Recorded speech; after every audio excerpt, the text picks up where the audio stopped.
Ilang beses na pakiusap? Ilang beses na pakiusap? Skog, babalik lang yan, tatanggalin nyo na. Basta makapaglakad ng tao, hindi na sa kalsada ang tao. Bakit? Kasi wala kang kinakatakutan dahil alam mong wala kang violation. Kahit na binili yan, hinarang nyo sa bangketa, hindi to unang beses. Paulit-ulit na tayo. At araw-araw kada punta namin, ganun po ang nangyayari. Anong solusyon? 16 po, sir. 16 ka rin. Pero wala ka cellphone. Wala ba talaga? Excess passenger, tapos nutshell pa yung mga dalawang angkas.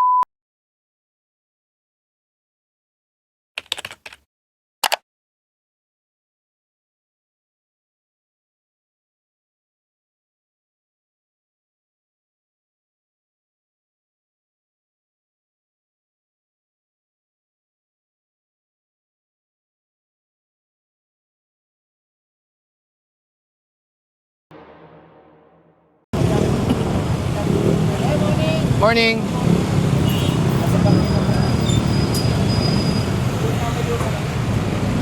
Ilang beses na yan eh. Ano lang bubon namin?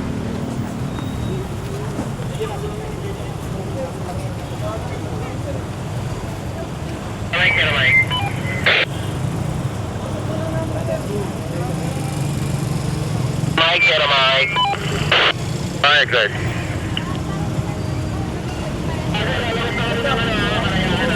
Ilang beses na pakiusap? Ilang beses na pakiusap?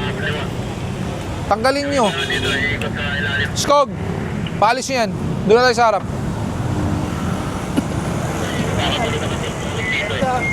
Morning. Nakaharang sa bangketa. Kumpiskayin nyo na, wala naman laman eh. Kunin nyo na. Boss, may laman yan, boss. Wala yung may-ari niyan. O di iwan namin yung laman. Iwan namin sa inyo yung laman.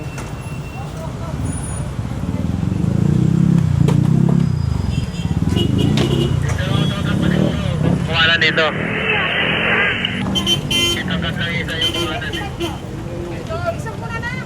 Morning. Ito, idol ko talaga to. Thank you, thank you. Ingat. Thank you, ingat.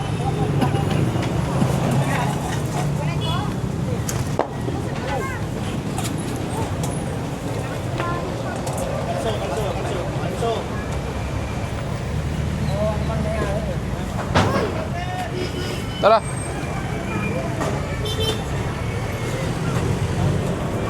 Kung may mga kailangan tikitan sa harapan, tikitan nyo. Yung mga sasakyan, kung kailangan itaw nyo.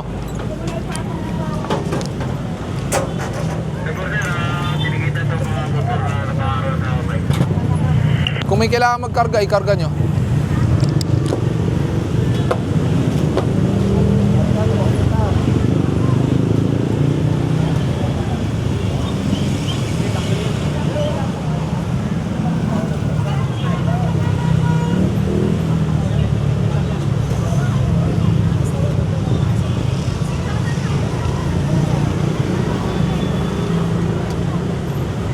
Babalik lang yan eh. Dapat tinanggal nyo na. Skog, babalik lang yan. Tanggalin nyo na. Oo, baklasin yan. Baklasin nyo, babalik lang yan. Para hindi na may balik yan.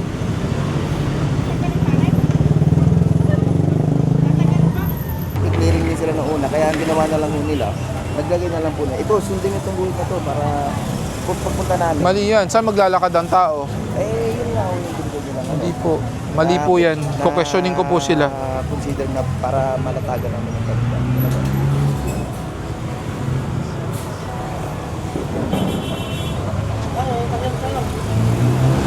Pero wala silang binigay na anything na papers na gano'n. In short, bawal. Walang papers. Oh, wala rin naman kahit wala rin naman silang hinihingi. Magkano binayad nyo para mag-extend Wala. dito? Wala. O, so in Hindi short, katulad sa, illegal. Hindi katulad sa delivery sir. Meron talaga. Bawal yan. Meron talaga. May nangungulekta talaga doon. Dito rin meron. Wala sir. Meron. Meron dito sa sa Alam ko nga meron. wala. Alam ko nga meron nangongolekta eh. Kahit... Yan, ganun. Wala tayong problema dyan. Okay na yun. Hindi nakasakay tayo Basta makapaglakad ang tao, hindi na sa kalsada ang tao. Trapal sir, pag ano, pwede pa diretso na lang. Kung kaya yung diretso, kasing taas niyan. Yung kanina, mas itataas pa ng konti. Oo, ayan, yung yellow na yung green na yan. Ganun kataas dapat. May trapal, okay na yun sir. Ang problema nyo, yung trapal, dito nyo nakatungtong eh. So naka-obstruct pa rin yan. Mas iaangat pa namin ng konti. Ba't di na lang kayo gumawa ng extension na yero? Oo nga po sir, parang ganun. Ayan. Hindi, nag-ano pa ng Oo, konting ayan. budget. Kasi papawending pa kasi. Ganun gawin nyo. Kaya medyo luma. Wala pa tayong konting budget sir. Kaya, Mura lang yan. Kain-kain nyo. Malakas kayo dito eh. Ganun lang, kawawa ganun. Kasi yung buyer pag nabibili nila, pilat na rin. Kaya sabi ko, gumawa kayo ng ganong bubong. Baka magkasakit. Actually, maganda. Kaya lang ho namin yun sir. Actually, maganda pwesto nyo eh. Gagayahin na lang. Alam mo bakit? Ang mga bibili sa inyo, pwedeng pumasok sa loob. Kung kaya nyo iayos ng konti yan, so hindi nyo kailangan mag-extend sa labas. O yan, tuwan ni nanay, bibili sa loob. Mas maganda pa nga yan eh. Maluwag yung pwesto nyo kaysa doon sa iba eh. Talaga honestly sir, sa umaga, talagang sinusunod namin to. Talagang tatapatin na rin sir, sinusunod talaga namin to. Hindi na tayo hindi na para magsinungaling tao sir. Sa hapon talaga, pagkagabi na, maglalabas talaga natin. Eh kaso, nandito kayo naabutan. Hanggang dito, Kaya, sa may puti na itong tinatapakan natin. Kaya nga, mali nga yan. Merong nungulit tayo. Kaya nga. Meron ba sa... Mabawi namin. Alam ko meron sa... Mabawi namin. Magkano Para kinokolekta mabawi sa... Siyempre, maglalabas kami. Hindi, magkano yung kinokoleksyon sa'yo? Matagal na yung tutuan. Magkano? Matagal na yan sir. Magkano? Wala pa akong anak, nangyayari naman. Magkano? Iba-iba ang koleksyon mo. Depende sa heavy. Yung sa... Magkano sa... Iba-iba din. Iba-iba rin. Ilang grupo ba?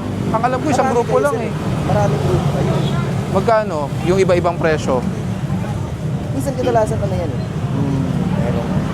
Merong weekly, merong Magkano weekly? sa Guadalupe ba?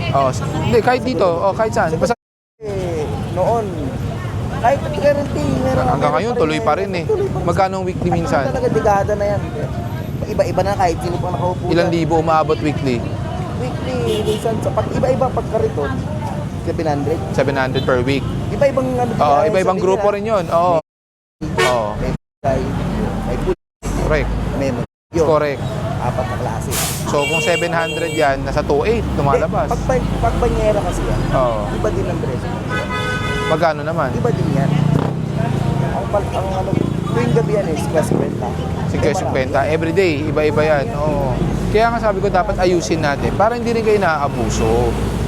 Alam kong dekada na nangyayari yan, pero paano natin ititigil yan kung hahayaan yung maabuso kayo, di ba? Hindi kasi, sir, yung nangyari. Susunod ka. Oo. Andun natin susunod ka. Sige. Pagpalagay susunod ako. Kapag umalis kayo, lahat ng dito o kaya sa anything na ibang lugar, lalabas. Balik, siyempre. yes. Siyempre, merong nangyayaring bigayan. Oo. So ikaw, matatabunan Yung naka-uniforme ng ganung polo. Matatabunan. Sir, hindi na ako sasalita. Oo. Iba, komplikado na yung ganyang usapan.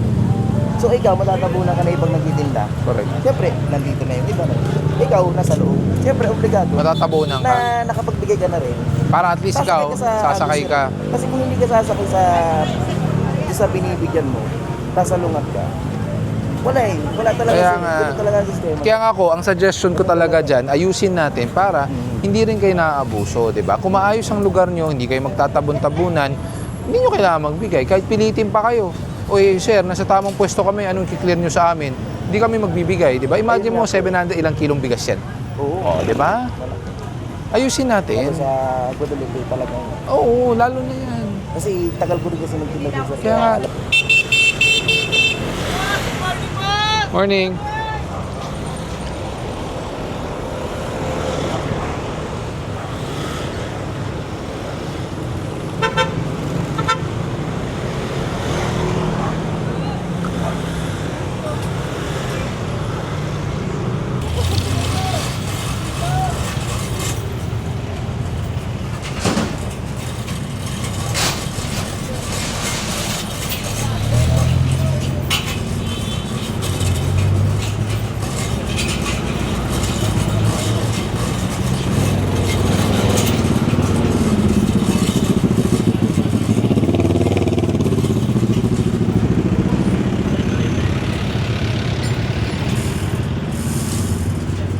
Ate, hinto ka muna.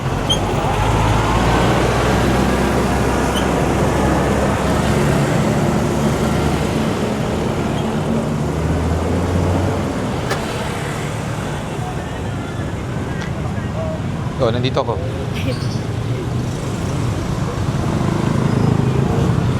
Yan ang magaling. Wala pa akong hinihiram at wala pa akong hinihingi. Nilalabas na ang lisensya. Bakit? Kasi wala kang kinakatakutan. Dahil alam mong wala kang violation. Eh sa tingin mo, bakit kita pinara? Wala. Hindi mo alam. Pero alam mo wala kang violation. Wala po. Wala. Sure. Wala ka naman talagang violation. Nagmamadali ka ba? Hindi naman po. Hindi naman. Kapasok ng trabaho. Kakauwi lang. Nakakauwi lang. Bakit? Night shift. Night shift ka. Saan? Call center? Diyan lang sa may field plants. Araw-araw ka nagmomotor. Opo. Alam ba kita pinara? Hawakan mo muna. Pero gusto ko yan ha. Pag para sa'yo, lisensya agad. Pag walang mali, walang katatakutan. Tama ba? Tanggalin mo yung helmet mo. Alam mo bakit? Unang-una, tama ba nung binili mo yung motor, ito yung libreng helmet? Opo. Okay. 1. Pag binaba mo to, may makikita ka pa ba? Meron pa naman. Meron pa naman, pero malabo. Opo. Okay. Number 2. Kita mo yung strap mo, punit na. So, kunwari, worst comes to worst, na-aksidente ka, na-disgrasya ka, pwedeng matanggal yan kahit naka-strap kasi hindi na matibay. Pangalawa, hindi ko sigurado kung nung dati, meron ba tong standard marking, DOT, ECE, Philippine Standard Marking. Pero sa tingin ko ito yung wala, ito yung parang letter X na gumpisa, di ba? Yung brand. Okay. Isa lang ba helmet mo? So pag kinumpis ka ko to, wala ka nang gagamiting helmet. Wala na. O, ganun na lang. Bigyan ta bagong helmet. Pahing ang helmet na bago. Pahing helmet na bago dyan. Gusto ba ng bagong helmet? Ayaw mo ata eh. Gusto ko po. Gusto mo. Choosy ka ba sa kulay? Hindi naman po. Hindi naman. Basta safe po. Basta safe. Bakit mahalaga ang helmet? Yan. Importante yan po para kung sakaling ma-aksidente po. Kung sakaling maaksidente. Kitang-kita ka nito. Oh. Oh, ganda. Ito, oh. Dual visor to. Oh. Ang helmet kasi, pag masyadong matagal na, tapos damage na, hindi na siya magpo-provide ng tamang safety sa'yo, di ba?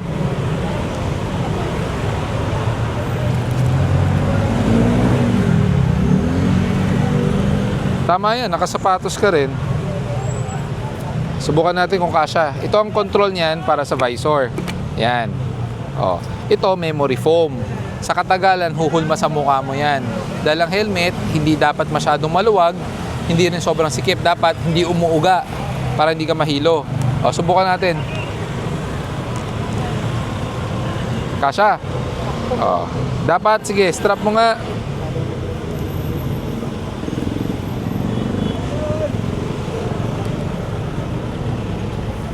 Naku. Di ata marunong gumamit ng helmet to. Nakita mo lang ako, kaya ka nag-helmet. Ayos ba? Ayos na ayos. Ito kung kailangan mo. Ito lalagyan ng helmet mo para hindi nagagasgasan. Kasi mukhang puro gasgas na eh. So okay na yan, may bago ka ng helmet. Gamitin mo lagi, ha? Okay, ingat. Thank you po. Alright. Oh, Skog.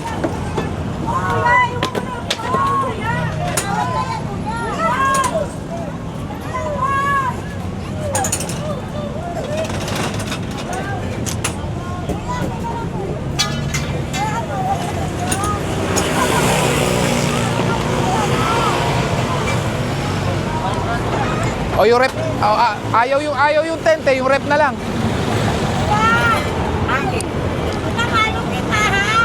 Kahit na naka-follow ka pa, baklasin mo. Skog, baklasin nyo, pareho, para patas.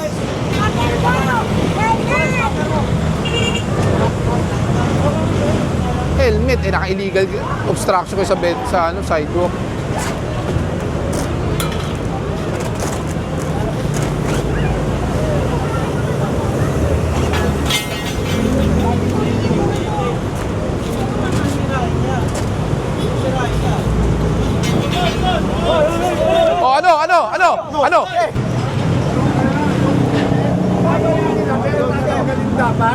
Kahit na nakaharang, kahit na binilihan, hinarang nyo sa bangketa, hindi to unang beses. Paulit-ulit na tayo. Ang paninda hindi namin kinukuha. Pero ang hindi ko gusto, kung sino mang anak yan, kaninong anak man yan, hindi marunong ng tamang asal.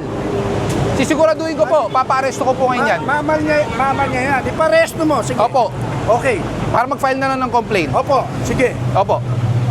16 years old lang yan. 17. Sige po, ireklamo natin sa barangay. Iparesto mo. Sige sir, para masaya ka.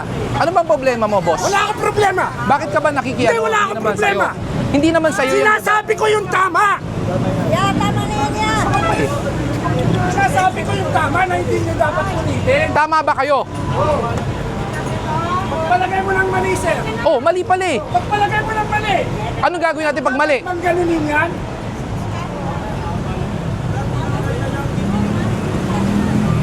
Sa gobyerno ako. Saan ka sa gobyerno? Sige, saan ka sa gobyerno? Tama ko dyan. Saan? Sa kampo? Ano pangalan mo? Ano pangalan mo? Wala. Nakalimutan ko. Ah, ganun. Bawal kayo sa bangketa. Kung masabihan kami, nakita lang namin ang tatlong mahabang sasakyan. Kaya kakala nga. So, ganito po, Nay. Opo, sir. Pag nakita nyo kami, saka kayo mag-aalis. Pag wala kami, magpupwesto kayo. Kasi ganun lang nangyayari sa atin eh. Unang-una, paliwanag ko po sa inyo. May pwesto kayo, hindi kayo pinapakailaman. 'Di ba? Pangalawa, nabigyan po ba kayo ng business permit? Mayroon po, sir. Meron, mayor's permit. Ano lang sa... Barangay po yan, 'di ba? So wala kayong mayor's permit. Sa Tagigyan. Ibig sabihin, dapat mag-apply pa po kayo ng mayor's permit para makapagnegosyo. May mali na nga po kayo doon. Pangatlo po, hindi na po mabilang sa daliri ilang beses po kami pumupunta dito para mag-clearing. At araw-araw kada punta namin, ganun po ang nangyayari. Anong solusyon? May pwesto kayo. Ba't di nyo ilagay sa pwesto nyo na maayos? Yan ba tinanggal namin? Hindi. Small business lang kasi yan, sir. Kaya barangay lang. Bok, hindi kailangan small business or what. Ang pinag-uusapan natin dito, tamang pwesto. Diba? Palagay ko, nasa tama naman sila. Pero yung hinahanap mong business, kasi nag-inspection din yung mga barangay, police. Basta meron kang barangay okay naman sa kanila. Okay sa kanila doon. Hindi okay ito. Okay lang yun, no? Barangay po, nagpapaklearing din po sa amin dito sa inyo. Police po. Kaibigan ko yung bagong COP ng Taguig. Pinaki-clearing din po ito. 'Di ba? Bakit nabigla lang ako kasi pinuli? Nabigla na kami. Eh, kung hindi namin nakita yung tatlong mahabang sasakyan, ginabi nga, no? Eh kaya nga, hintayin niyo pang makita. Okay na yan, acceptance ka na. Okay na Acceptance po. na, okay na. Kasi hindi na po, tama yan. Gabriel. Pero yung bata po, para sa isang 16 years old, marunong na mag-isip, marunong magbalanse ng tama at mali, marunong dapat rumespeto. Nabigla lang yun, sir. At ito pa po, Yes, sir. gusto pang umakmang sumuntok. Sir, Recorded po sa video. sabihin ko na yung problema lang. Anong problema? May psychological defect yung batang yun. Pinapagamot namin sa psychology. Kaano mo ba yun? Anak ko po yun. Oh, 'di ba? Kaya nga yun ang info sa amin, anak mo eh. Kaya nga, ang Army ka, di ba? sasabihin, nasa arrest ko ako. Mm. Ngayon, ang sasabihin ko sa inyo, may psychological defect ang anak ko. Oh. Ako, ginagano niya rin ako. Kaya pinapagamot ko siya sa psychology. Dapat kontrolin mo. Alam mo, bilang Kasi kapwa, makinig ka muna. Kasi ako, minumura niya rin ako. oh, Kasi meron nga siyang pinagdadaanan ng utak niya. Ako, minumura niya, sariling magulang niya, pinapakyo niya pa ako. Kayo pa na ganyan. kaya nga, dapat nung lumabas, Ako, pinigilan nyo na. Hindi ginawa ko. Hindi ko na siya pinakikialaman eh. Kasi nga, pag pinakialaman ko siya, baka ako nga. So, asawa nyo po to. Iwalay na kami yan. Kaya binigyan ko sila ng business nila dito. Kasi naghiwalay na kami. Sabi ko, sige, para hindi na kayo umabol ng sustento, binigay ko na sa kanila to. Ka pa pala. Maghanap buhay sila. 4013 Engineering Brigade ako. Ganun ba? Siya ka na kasi medyo, nabibigla rin ako kasi minsan. Yun, anak ko na yun, may psychological defect sa utak. Wala kang cellphone. Wala cellphone sir eh. Kabila baka may sobra. Hingi kayo sir. Bakit? Kakauwi ko lang po sir, hindi na nagdadala cellphone. Paano ka paano ka, tulad niyan, meron kang gusto mong ka-picture, wala kang cellphone. Oh, ito. Paano mo kukunin yung picture? Halika rito para masama ka sir. Halika. Idol na idol mo eh. Okay. Anong grade ka? Sir, may sobra yan. Anong grade ka na? 11 po sir. Grade 11. Paano yan? Pag nagpa-picture, hihingi ka na lang ng kopya. Wala mang cellphone. Ilang taong ka na? 16 po sir. 16 ka rin. Pero wala ka cellphone. Wala ba talaga? Wala talaga Wala talaga. Kasi hindi ko dinadala yun sir. Kasi Ah. marami na dyan sa pagbanifacio ng mga mayabang. Saka Ay, paano yan? Wala kang cellphone. Ay, paano yan pag nag-aaral ka? Kailangan mo mag-browse online. May check ka. Anong gagawin mo? Alam mo ba, itong nasa likod mo, malakas yung negosyo niya. Baka gusto ka bigyan ng cellphone. Malakas to, lalo pag hapon. Hingi ka ng cellphone sa kanya. Kilala mo ba? Kanina ka pinabangan yan eh. Kanya pa ako inaabangan. Oo. Sabi ko, nandun pa sa dulo. Hindi ko first time ko lang kayo na makita sir dito. Talaga? Saan ka nag-aaral? Pagbanifacio po Fort sir. Bonifacio. Anong nangyari sa'yo? Ha? Ba't punit yung pantalon mo? Nadapa ka ba? Tagal na yan sir. Matagal na. Sige, total Friday ngayon. Wala nang pasok bukas, no? So, pauwi ka na. Bigyan kita regalo. Yun. Pero dapat, pangako mo sa akin, mag-aaral ka ng mabuti. Yes po, sir. Anong gusto mo mangyari pag ka-graduate? Anong pangarap mo? Pangarap ko po na maging isang tourist sir. Tourism ang gusto mo. O pagbutihin mo, ha? Pikit ka muna. Talikod ka, may regalo ko sa'yo. Diyan ka lang, ako kaharap, ha? Pag humarap ka, wala na. Daming dala yan eh.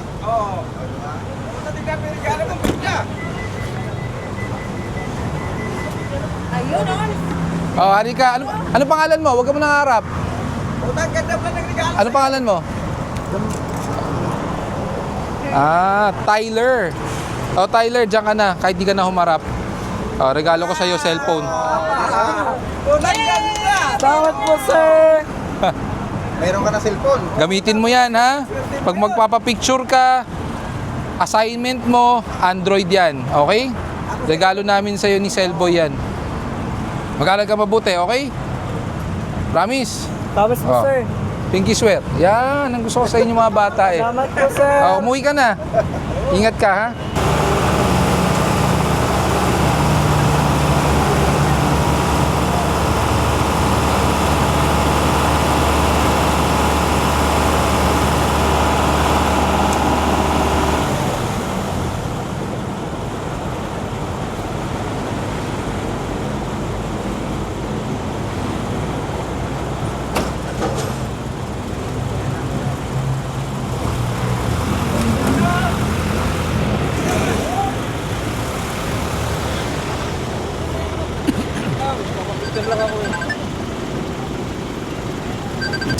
Excess passenger, tapos nutshell pa yung mga dalawang angkas.